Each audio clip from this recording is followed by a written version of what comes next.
आज की वीडियो बहुत स्पेशल होने वाली है क्योंकि आज की वीडियो में हम लोग डिस्कस करने वाले हैं मार्वल की टॉप 5 इनकम्प्लीट लव स्टोरी, मतलब जो कंप्लीट ही नहीं हो पाई, इनकम्प्लीट रह गई किसी ना किसी रीजंस की वजह से।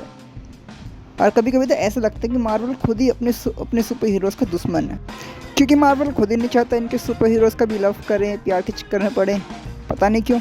चलो फिर वीडियो स्टार्ट करते हैं।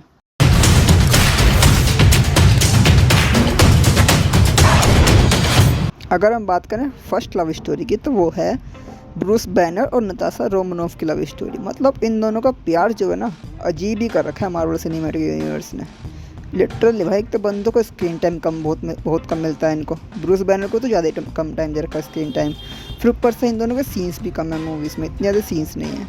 बट लेकिन इन दोनों को देखकर साथ में फील होता है, और ब्रूस बैनर और नताशा की जो बॉन्डिंग है, फील तो होता है कि ये दोनों एक दूसरे से प्यार करते हैं। और अवेंजर एज ऑफ अल्ट्रॉन में इन दोनों का लव दिखाए भी गए थे थोड़े बहुत सीन्स में। बट लेकिन क्या ही करने, किस्मत का खेल। ब्रूस बैनर गया स्कार प्लैनेट पर, फिर आगे इन्फिनिटी वॉर, तो उसमें लोग थैनोस को हराने में लग गए। फिर एंड गेम, और नताशा को अपने आप को सेक्रीफाइस करना पड़ा। मतलब इन दोनों की लव स्टोरी वो थी कि दोनों को एक दूसरे से प्यार तो था, बट लेकिन ब्रूस बैनर पीछे हट जाता था और ये दोनों कभी साथ में रह ही नहीं पाए। और अब बात करें नंबर सेकंड लव स्टोरी के बारे में तो वो है पीटर और एमजे की लव स्टोरी। लिटरली दोनों मार्वल सिनेमैटिक यूनिवर्स से निब्बा और निब्बी थे। दोनों बच्चे थे, कॉलेज में थे। पीटर की लाइफ सेट थी, एमजे उसके साथ थी, और ज़िंदगी में पीटर को चाहिए क्या था। पीटर और एमजे की लव स्टोरी देख कर लगा था कि हाँ, अब सही है, मार्वल में एक लव बर्ड्स हैंगे अच्छे से, और इनके इसका पीटर का नहीं कटेगा। बट ऐसा कैसे? मार्वल ने कहा ऐसे कैसे हम करने देंगे। तो फिर आती है नो वे होम। नो वे होम की बदौलत, हाँ, गलती पीटर की थी, उसने मंत्र में छेड़छाड़ करी थी।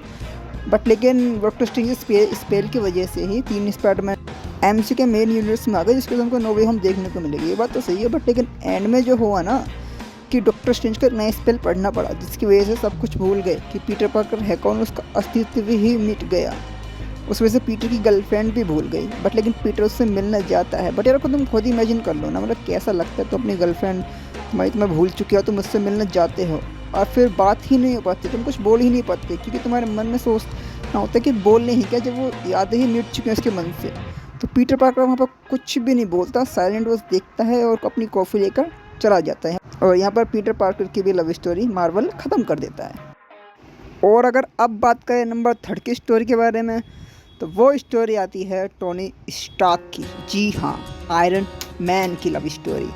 अब मुझे पता है काफ़ी लोग बोलेंगे कि आयरन मैन की लव स्टोरी और उसकी लाइफ तो कंप्लीट हो गई थी। हाँ, आई नो कि पेपर पोर्ट्स टोनी स्टार्क के साथ थी मूवी की स्टार्टिंग से, पूरे सिनेमैटिक यूनिवर्स में साथ थी। लगभग इनकी एंड गेम में शादी भी हो गई थी, बच्ची भी हो गई थी।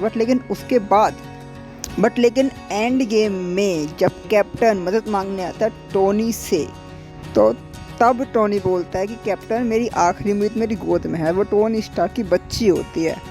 बट लेकिन तब भी टोनी स्टार्क एंड गेम में अवेंजर्स की मदद करने चला जाता है, और वहाँ पर मार्वल अपना सातिर दिमाग चलाता है कि ऐसे कैसे हम यहाँ पे भी टोनी स्टार्क को मार देंगे। तो यहाँ पे मार्वल टोनी स्टार्क के कैरेक्टर को ख़त्म कर देता है, और वहीं पर ही उसकी लव स्टोरी भी ख़त्म हो जाती है। और यार बहुत अजीब लगता है कि टोनी स्टार्क का लव, जब टोनी स्टार्क को आखिरी बार देखता है, जब पेपर पोर्ट्स टोनी स्टार्क को एक लास्ट बार गुड बाय करती है, तब यार बहुत अजीब लगता है टोनी स्टार्क के जाने पर, ऑडियंस को भी और साथ में पेपर पोर्ट्स को भी, क्योंकि वो सीन बहुत इमोशनल था। और मार्वल चाहता तो आगे दिखा सकता था इन दोनों की love story, but Marvel end game में टोनी स्टार्क की जर्नी को ख़त्म कर दिया, उसकी जर्नी कंप्लीट कर दी। तो यहाँ पर ये एक और लव स्टोरी इनकम्प्लीट रह गई। तो अब हम बात करें नंबर 4 की लव स्टोरी के बारे में। तो नंबर 4 की लव स्टोरी है तूफान का नेता ओडिन का बच्चा थोर के बारे में। जी हाँ भाई, इसकी लव स्टोरी सबसे अलग रही है, क्योंकि मार्वल में सबसे जल्दी प्यार जो मिला था, गर्लफ्रेंड मिली थी, इसी थोर के कैरेक्टर को मिली थी। बहुत जल्दी जेन फोस्टर की प्यार में पड़ गई थी, उसकी गर्लफ्रेंड भी मिल गई थी।